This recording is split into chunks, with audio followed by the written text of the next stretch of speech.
Hello दोस्तों, आप सबका बहुत बहुत स्वागत है आपके अपने YouTube चैनल गणेशाय वर्ल्ड में। दोस्तों, आज की वीडियो में हम संकुल यौगिकों के IUPAC नाम समझेंगे कि संकुल यौगिकों के IUPAC नाम कैसे किए जाते हैं। तो दोस्तों, आपकी जानकारी के लिए बता दूं, दोस्तों ये चीज जो आपने 11th में IUPAC नाम सीखा था उससे बिल्कुल अलग चीज है ना। तो दोस्तों, इसके लिए आपको संकुल की पहचान आना चाहिए कि संकुल की पहचान क्या है। इसके लिए आपको लिगेंडों को आना जरूरी होता है कि लिगेंड कौन कौन से होते हैं, किन पर कौन सा चार्ज होता है। इन दोनों चीजों की आपको मोस्टली आवश्यकता होगी। तो दोस्तों, इन दोनों चीजों को मैं बता चुका हूं, समझा चुका हूं, है ना। तो दोस्तों, यदि अभी तक आपने उन वीडियो को नहीं देखा है तो डिस्क्रिप्शन में दोस्तों मैं उसका लिंक दे दूंगा, तो आप देख लेना, समझ लेना। तो दोस्तों, वैसे मैं जहां तक कोशिश करूंगा कि पूरा इनको समझाऊं। तो दोस्तों, सबसे पहले तो हमें IUPAC नामकरण के नियम आने चाहिए कि नियम क्या है। पहले नियम सीखेंगे हम, इसके बाद हम संकुल यौगिक का IUPAC नामकरण करेंगे। तो दोस्तों, जो संकुल यौगिक होता है वो कुछ इस प्रकार से होता है। ये आपको दिख रहा है, ये संकुल यौगिक कुछ इस प्रकार से होता है। इसमें दोस्तों यहाँ पर जो परमाणु होता है उस परमाणु को हम धनायन बोलते हैं, मैं बता चुका हूँ। यहाँ पर जो परमाणु होता है उसको धनायन बोलते हैं। यहाँ पर जो परमाणु होता है दोस्तों उसको केंद्रीय धातु परमाणु बोलते हैं। यहाँ पर जो परमाणु होता है दोस्तों या अणु होता है उसको हम लिगेंड बोलते हैं, और जो संख्या यहाँ पर लिखी रहती है उसे हम समन्वय संख्या बोलते हैं। और यहाँ पर जो भी परमाणु होता है वो ऋणायन का परमाणु होता है या ऋणायन होता है। इस चीज को आपको याद रखना है, ठीक है। तो दोस्तों, अब हम संकुल यौगिक के जो IUPAC नामकरण के नियम है उनको समझते हैं, एक एक करके बहुत अच्छे से आपको क्लियर करा दूंगा, ठीक है। तो देखो दोस्तों, संकुल यौगिक के IUPAC नामकरण का पहला नियम है कि IUPAC नामकरण के लिए सबसे पहले धनायन का नाम लिखा जाता है। दोस्तों, जब हम संकुल यौगिक का IUPAC नामकरण करते हैं तो सबसे पहले हम धनायन का नाम लिखते हैं, मतलब नंबर 1 पे हम किसको लिखते हैं, इस धनायन को लिखते हैं। कोई दिक्कत है? नहीं। इसके बाद दोस्तों धनायन का नाम, सबसे पहले हमने धनायन का नाम लिख लिया। इसके बाद दोस्तों धनायन का नाम लिखने के बाद लिगेंड का नाम लिखा जाता है। जो धनायन है उसका नाम हमने लिख दिया। इसके बाद हम क्या करते हैं दोस्तों, लिगेंड का नाम लिखते हैं, लिगेंड का नाम लिखा जाता है। यदि लिगेंड की संख्या, अब यदि लिगेंड की संख्या 2, 4, 6 एग्जेट्रा, जैसे मान के चलो दोस्तों ये लिगेंड है, NH3 लिगेंड है। इस लिगेंड की संख्या यहाँ पर कितनी है, 6 है। तो कभी 4 हो सकती है, कभी 2 हो सकती है, कभी 8 हो सकती है। इस प्रकार से परिवर्तित हो सकती है ना। तो यदि लिगेंड की संख्या 2, 4, 6 एग्जेट्रा है तो 2 के लिए हम क्या लिखते हैं दोस्तों, 2 के लिए, एक मिनट, हाँ, 2 के लिए हम डाई लिखते हैं। क्या लिखते हैं, डाई लिखते हैं। और जो 3 होता है 2 के लिए डाई, 3 के लिए हम ट्राई लिखते हैं, 4 के लिए हम टेट्रा लिखते हैं, और 6 के लिए हम क्या लिखते हैं, हेक्सा लिखते हैं। तो ये चीज आपको बहुत जरूरी है, आना चाहिए, है ना। जैसे मान के चलो यहाँ पर लिगेंड क्या है, 6 है, तो हम क्या बोलेंगे, इस लिगेंड का नाम क्या है। इस लिगेंड का दोस्तों आपको मैंने बता दिया है, इस लिगेंड का नाम होता है एमीन। तो है ना, ये एमीन के कितने परमाणु है, सॉरी अणु है, 6 हैं। तो हम इसको एमीन नहीं बोलेंगे, हम क्या बोलेंगे, हेक्सा एमीन, क्योंकि 6 के लिए हम क्या बोलते हैं, हेक्सा, और इसमें 6 ही लिखा है तो पहले हेक्सा बोलेंगे फिर इसका नाम बोलेंगे। तो इसका नाम एमीन और ये है हेक्सा, तो हेक्सा एमीन। तो इस चीज को आपको याद रखना है। इसके बाद दोस्तों हमारा अगला पॉइंट है, लिगेंड के बाद केंद्रीय धातु परमाणु का नाम लिखा जाता है। तो देखो दूसरा नंबर किसको दिया हमने, इसको दिया, ठीक है। अब दोस्तों तीसरा जो हमारा है, ये लिगेंड का नाम लिख दिया। अब इस लिगेंड को लिखने के बाद दोस्तों हम केंद्रीय धातु परमाणु का नाम लिखते हैं। ये जो केंद्रीय धातु परमाणु दिख रहा है इसका नाम लिखते हैं, ठीक है। तो लिगेंड के बाद केंद्रीय धातु परमाणु का नाम लिखा जाता है, ये चीज आपको याद रखना है, ठीक है। ओके, अब जिसके अंत में अम प्रत्यय लगा देते हैं, जिसके अंत में हम क्या लगा देते हैं, अम प्रत्यय लगा देते हैं, ठीक है। जैसे दोस्तों ये क्या है, फेरस है, क्या है, फेरस है ना। अब इसके अंत में हम अम लगाएंगे, क्या लगाएंगे, अम, तो ये क्या बन जाएगा, फेरम बन जाएगा। क्या बन जाएगा, फेरम बन जाएगा, ठीक है। जैसे दोस्तों अर्जेंटम है ना, जैसे अर्जेंटम होता है, इसके अंत में तो अम लगा ही हुआ है ना। जैसे क्यूप्रस होता है, जैसे सीयू क्या होता है, क्यूप्रस, है ना। तो इसके अंत में हम क्या लगाएंगे, अम लगाएंगे, तो ये क्या हो जाएगा, क्यूप्रम हो जाएगा। क्या हो जाएगा, क्यूप्रम प्रम, है ना। तो अब जैसे ही इनके नामकरण के नियम आएंगे तो मैं उस चीज को यहाँ पर क्लियर कर दूंगा, ठीक है। और इसके बाद केंद्रीय धातु परमाणु की ऑक्सीकरण अवस्था रोमन अंक में लिखते हैं, ठीक है दोस्तों। जैसे मान के चलो यदि मैं इस केंद्रीय धातु, सबसे पहले देखो इसके बाद हम इसका नाम लिखेंगे, इसके बाद इसमें अम लगा देंगे, और इनके बाद एक और इम्पोर्टेंट चीज है कि हम इसकी ऑक्सीकरण अवस्था निकालेंगे। जैसे मान के चलो इसकी ऑक्सीकरण अवस्था आ गई 4, कितनी आ गई 4, है ना। तो इसकी जो ऑक्सीकरण अवस्था है इसका नाम लिखने के बाद हम इसकी जो ऑक्सीकरण अवस्था आएगी उसको लिखेंगे। जैसे इसका नाम क्या है, फेरम, है ना। तो ये हमने लिख दिया फेरम। अब फेरम लिख दिया, फिर इसकी ऑक्सीकरण अवस्था कितनी आई है 4, है ना। तो वो 4 है वो रोमन में लिखेंगे, किस में लिखेंगे, रोमन में, है ना। रोमन में 1 ऐसा लिखाता है ना, 2 ऐसा लिखाता है, 3 ऐसा लिखाता है ना, 4 ऐसा लिखाता है, 5 ऐसा, है ना, और 6 ऐसा, इस टाइप से लिखते हैं ना। तो ये हम रोमन में क्या लिखेंगे, उसकी ऑक्सीकरण अवस्था को लिखेंगे। समझ में आपको आया, ठीक है। ये पॉइंट आपको मोस्टली याद रखना है दोस्तों। अगला पॉइंट है हमारा दोस्तों, इसके बाद हम ऋणायन परमाणु को लिखते हैं, है ना। तो ये तीसरा नंबर हमने इसको दिया और चौथा नंबर हमने किसको दिया, इसको, है ना। इसको लिखने के बाद हम ऋणायन का नाम लिखेंगे, ठीक है। अब ये हमारे कितने पॉइंट हो गए, 4 पॉइंट हो गए। 5वां पॉइंट ये है, यदि लिगेंडों की संख्या 1 से अधिक है। यदि मान देखो अभी आपको इसमें एक ही लिगेंड दिख रहा है NH3, है ना। अब हो सकता है कोई परमाणु आपको ऐसा आ जाए कि FeH2O का होल ट्वाइस, NH3 का होल 6।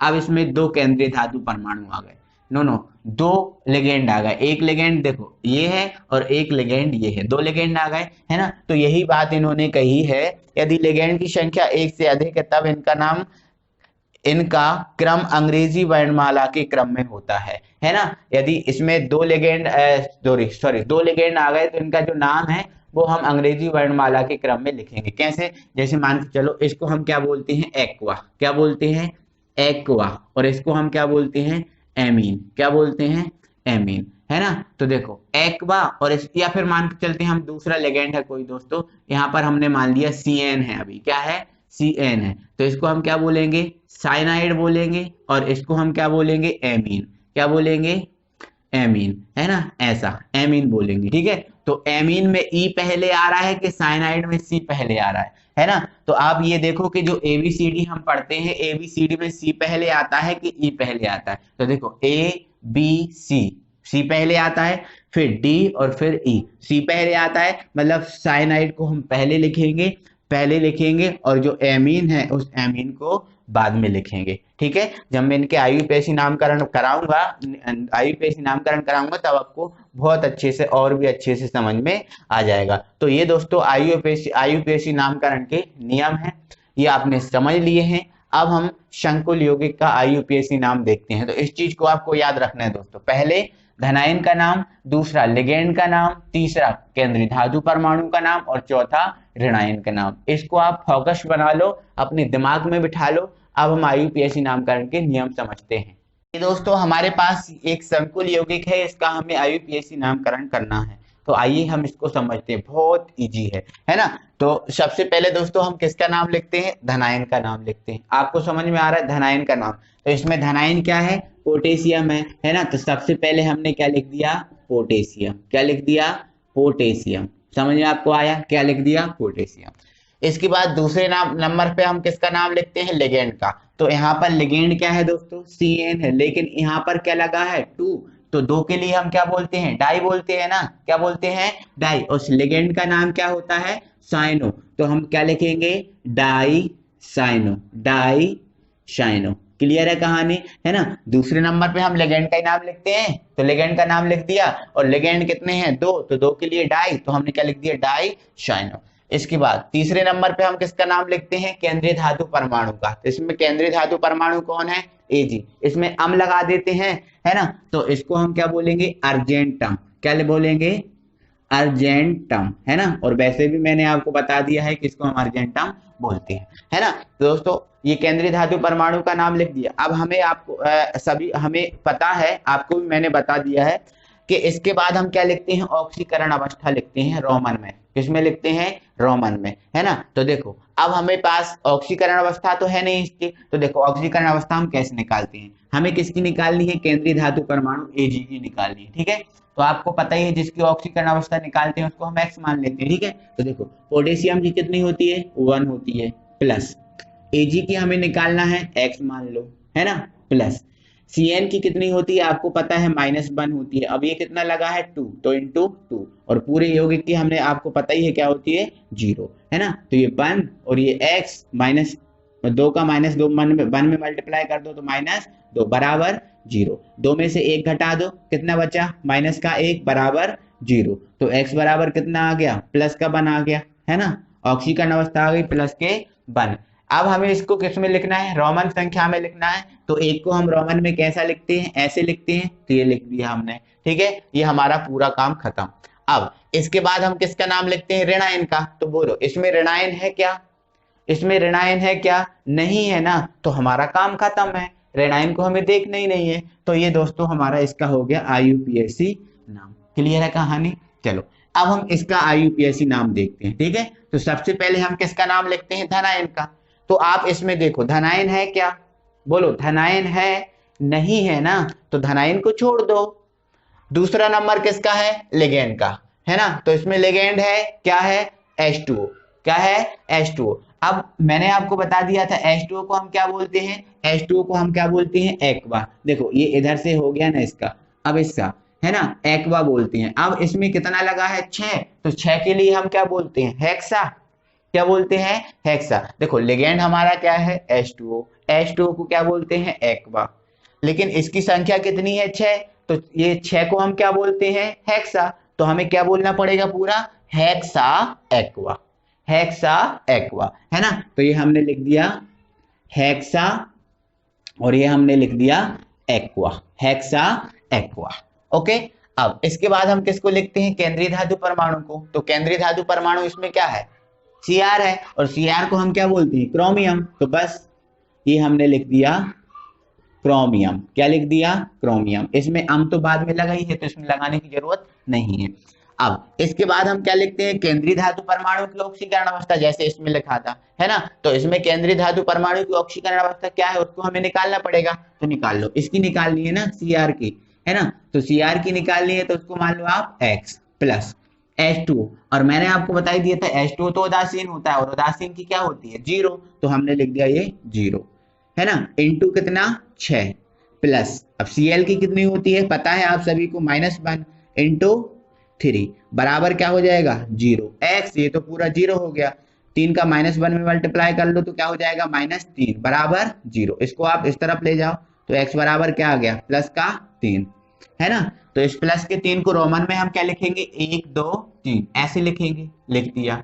अब जो हमारा केंद्रीय धातु परमाणु हो गया। अब इसके बाद हम चौथा नंबर किसका है, ऋणायन का। तो इसमें ऋणायन क्या है, Cl, और Cl को हम क्या बोलते हैं, क्लोराइड बोलते हैं ना, क्या बोलते हैं, क्लोराइड, है ना। तो हम क्या लिख देंगे, क्लोराइड, क्लोराइड।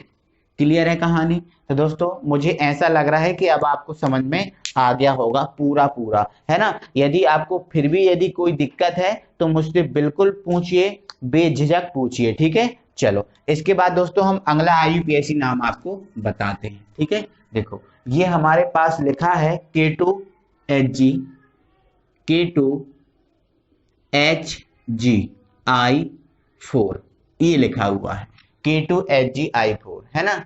हमें इसका IUPAC नाम करना है, ठीक है। तो सुनो इधर, सबसे पहले किसका नाम, धनायन का। तो इसमें धनायन है, तो इसका नाम क्या है, पोटेशियम। तो लिख दो आप क्या, पोटेशियम, लिख दो आप पोटेशियम, ठीक है। अब इसके बाद किसका, लिगेंड का। तो इसमें लिगेंड क्या है, I है, इसमें लिगेंड क्या है, I। देखो इसमें क्या था, Cn था, इसमें H2O था, इसमें क्या है I, और I को हम क्या बोलते हैं, आयोडो, क्या बोलते हैं, आयोडो। लेकिन कितने हैं आयोडो, I कितने हैं, 4 है ना, 4 के लिए क्या, टेट्रा। तो हम क्या लिख देंगे, tetra, tetra iodo, tetra iodo, है ना, ये हो गया। अब इसके बाद केंद्रीय धातु परमाणु। तो केंद्रीय धातु परमाणु क्या है, Hg। तो Hg को हम क्या बोलते हैं, मर्क्यूरम ना, क्या बोलते हैं, मर्क्यूरम। तो ये मर्क्यूरम, हो गया मर्क्यूरम। अब इसके बाद हम क्या लिखते हैं, ऑक्सीकरण अवस्था, है ना। तो इसकी ऑक्सीकरण अवस्था निकाल लो Hg की, है ना। देखो K की कितनी होती है, 1, कितने K है, 2, तो ये 2 लगा दो, प्लस Hg की निकालना है x, I की निकालना है, सॉरी I की कितनी होती है आपको पता है, सतह परिवार का है, इन सब पे -1 होता है, तो ये -1 इंटू कितना 4 बराबर 0, तो ये 2 प्लस x, इसका इसमें मल्टीप्लाई कर दो माइनस का 4 बराबर 0, 4 में से 2 को घटा दो, कितना बचेगा 2 बराबर का 0, इसको आप इस तरफ ले जाओ, x बराबर कितना हो गया 2 हो गया, कितना हो गया 2, है ना। अब इस 2 को रोमन में कैसा लिखें, तो 1 2, ये रोमन में लिख दिया। इसके बाद ऋणायन, तो देखो इसमें ऋणायन तो है ही नहीं, है ना, तो ऋणायन लिखने की आपको आवश्यकता नहीं है, ये पूरा इसका IUPAC नाम हो गया, है ना। आई होप कि दोस्तों आपको समझ में आ गया होगा, ठीक है। चलो एक और हम बताते हैं, यहां समझो, एक हमारे पास कोई यौगिक है CO, क्या है, CO H2O का होल 6, CO H2O का होल 6, और इस पर लगा हुआ है 3+, इस पर क्या लगा हुआ है 3+ लगा है ना। देखो अब देखो दोस्तों, इस पर 3+ लगा है, मतलब ये आयन है, क्या है, मतलब ये आयन है, ये चीज तो आपको समझ में आ रही है कि ये क्या है, आयन है ना। अब इसका IUPAC नाम समझो बहुत इजीली, है ना। देखो इधर सबसे पहले किसका नाम, धनायन का, तो इसमें धनायन है क्या, नहीं है, छोड़ दो। इसके बाद किसका नाम, लिगेंड का, इसमें लिगेंड है क्या, बिल्कुल है साहब, क्या है H2O, और H2O को हम क्या बोलते हैं, एक्वा। अब कितने H2O हैं, 6, तो 6 को हम क्या बोलते हैं, हेक्सा, तो हमें क्या लिखना होगा, हेक्सा एक्वा, हेक्सा एक्वा लिख दिया, ठीक है, ये हमारा काम हो गया। अब इसके बाद हम किसका नाम लिखते हैं, केंद्रीय धातु परमाणु का, तो केंद्रीय धातु परमाणु है क्या, कोबाल्ट है, क्या है, कोबाल्ट है ना। तो यहाँ पर इसको हम क्या बोलेंगे, कोबाल्टम, है ना, कोबाल्ट, या फिर डायरेक्ट कोबाल्ट भी बोल दोगे तो आपका कोई गलत नहीं होगा, डायरेक्ट आपने कोबाल्टम लिख दिया ना तो कोई गलत नहीं होगा, या फिर आप क्या लिख दो, कोबाल्टम, क्या लिख दो, कोबाल्टम, या फिर डायरेक्ट आप कोबाल्ट लिख दो या कोबाल्टम, कोई दिक्कत नहीं, ठीक है, ये हो गया। अब इसके बाद हम क्या करते हैं, ऑक्सीकरण अवस्था लिखते हैं, किसकी, इसकी, तो इसकी ऑक्सीकरण अवस्था निकाल लो, CO की निकालना है तो क्या मान लोगे, X, CO क्या होता है, कोबाल्ट होता है, ठीक है। अब H2O आपको पता ही है उदासीन है, और उदासीन की कितनी होती है, उदासीन की कितनी होती है 0, कितनी होती है 0, तो ये 0 इंटू में क्या 6, है ना। अब अभी हम क्या लिखते थे, बराबर में 0 लिखते थे, अभी तक हम बराबर में कितना लिखते थे 0, लेकिन अब हम 0 नहीं लिखेंगे, क्यों, क्योंकि इसके ऊपर क्या लगा है 3+, तो हम क्या लिख देंगे यहाँ पर बराबर में 3, और यदि यहाँ पर 3- लिखा होता तो बराबर में हम क्या लिखते, माइनस का 3, समझ में आपको आ रहा है। आयन पे जितना चार्ज होगा वो बराबर में आएगा, देखो यहाँ पर कुछ नहीं होता तो हम क्या करते, बराबर में 0 करते, ऐसा ही करते हैं ना, लेकिन अभी इसमें 3+ लगा है तो आप बराबर में 3+ कर दोगे, माइनस होता है तो माइनस, ठीक है। अब इधर देखो ये 0 हो गया तो 0 का कोई मतलब नहीं है ना, बराबर में कितना आ गया 3 आ गया, मतलब हमें रोमन में 3 लिखना है, तो रोमन में 3 लिखेंगे तो 1 2 और ये 3, ये हमने रोमन में 3 लिख दिया, है ना। तो दोस्तों इस प्रकार से हम क्या करते हैं, संकुल यौगिकों के IUPAC नाम करते हैं, ठीक है। चलो और आपको मैं दिखाता हूं दोस्तों, अगला हमारा ये है CrEn का होल ट्वाइस। अब ये En क्या होता है, इसमें DMG है, DMG क्या होता है, इसमें EDTA है, EDTA क्या होता है। तो दोस्तों मैंने पिछली वीडियो में आपको लिगेंड समझाए थे सभी प्रकार के, तो दोस्तों यदि आपने उसको नहीं देखा तो उसको आप देखिएगा, उसमें En भी मिल जाएगा, DMG भी मिल जाएगा, EDTA भी मिल जाएगा, सब चीजें एक एक करके अच्छे से समझ में भी आ जाएंगी, किस पे कितना चार्ज होता है ये चीज भी आपको समझ में आ जाएगी, ठीक है। तो उसको आप जरूर देखिएगा, है ना। इसका IUPAC नाम करना है तो करण करना है तो आप देखिए समझिएगा, है ना। देखो इधर अब हम सबसे पहले धनायन का नाम लिखते हैं, तो धनायन तो इसमें है नहीं, इसके बाद किसका नाम लिखते हैं, लिगेंड का, तो लिगेंड इसमें क्या है, En, क्या है En। तो दोस्तों जो En होता है इसको हम बोलते हैं ethylene, ethylene diamine, ethylene diamine, इस En को बोलते हैं। मैंने आपको पिछली वीडियो में जब लिगेंड पढ़ाया था तो समझाया था, उसको आप जरूर देखिएगा, ठीक है। एथिलीन डाइएमीन बोलते हैं, है ना। अब ये En कितना है, 2 है, तो 2 के लिए हम क्या बोलते हैं, डाई, है ना। तो हम क्या लिख देंगे इसको, di, di ethylene ethylene di amine, di ethylene di amine, ये लिख दिया हमने। अब इसके बाद हम किसका नाम बोलते हैं, देखो इसके नाम हम किसके बोलते हैं, केंद्रीय धातु परमाणु। तो केंद्रीय धातु परमाणु इसमें क्या है, क्रोमियम, तो हमने लिख दिया क्या, क्रोमियम। क्या लिख दिया, क्रोमियम। कोई दिक्कत, ठीक है, दिख रहा है अच्छे से, क्रोमियम लिख दिया। अब हम इसके बाद केंद्रीय धातु परमाणु की क्या लिखते हैं, ऑक्सीकरण अवस्था, है ना, तो इसकी ऑक्सीकरण अवस्था निकालो।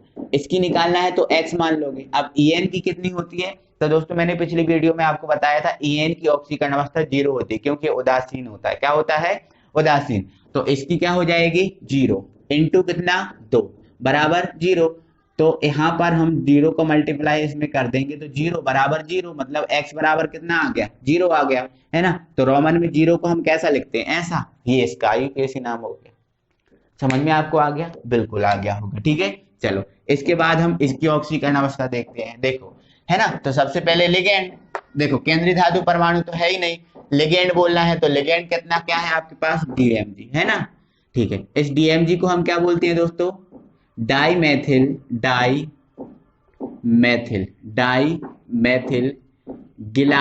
ऑक्सीमेटो, डाई मैथिल गिलाई ऑक्सीमेटो। इसका फॉर्मूला वगैरह सब चीजें, कितना चार्ज होता है किस पे, ये सब चीजें आपको बता देंगे, ठीक है। तो आप पिछली वीडियो जरूर देखिएगा, ठीक है। तो देखो, है ना, लिगेंड बोलते हैं, है ना, तो लिगेंड ये है आपके पास DMG, डाई मैथिल गिलाई ऑक्सीमेटो, पूरा नाम है इसका, है ना, डाई मैथिल गिलाई ऑक्सीमेटो, ये पूरा नाम है। लेकिन ये कितनी है, 2 है, तो 2 के लिए हम क्या बोलते हैं, डाई। तो देखो ये डाई, है ना, और इसका नाम क्या है, डाई मैथिल गिलाई ऑक्सीमेटो, है ना। तो डाई और डाई मैथिल, है ना, गिलाई ऑक्सीमेटो, ये लिख दिया मैंने। अब इसके बाद हम केंद्रीय धातु परमाणु, तो केंद्रीय धातु परमाणु Ni है, तो इसको हम क्या बोलते हैं, निकिल, लेकिन हम अम लगाते हैं तो क्या हो जाएगा, निकलम। क्या हो जाएगा, निकलम। इसके बाद हम इसकी ऑक्सीकरण अवस्था निकालते हैं, क्या निकालते हैं, ऑक्सीकरण अवस्था, है ना। तो समझिए, देखो निकिल की निकालना है तो क्या हो जाएगी, x।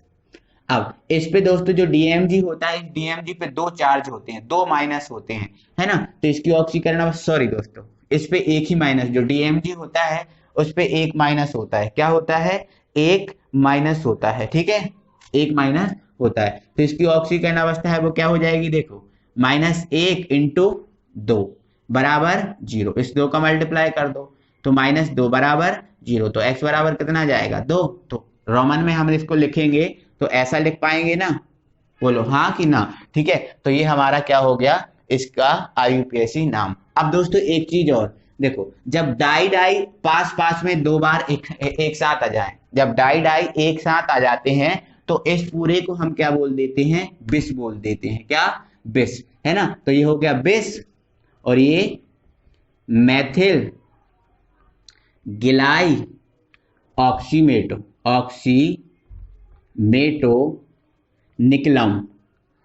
निकलम, और ये हो जाएगा सेकंड। तो इसको हम ऐसा भी लिख सकते हैं। आई होप की चीजें आपको समझ में आ रही होंगी, ठीक है।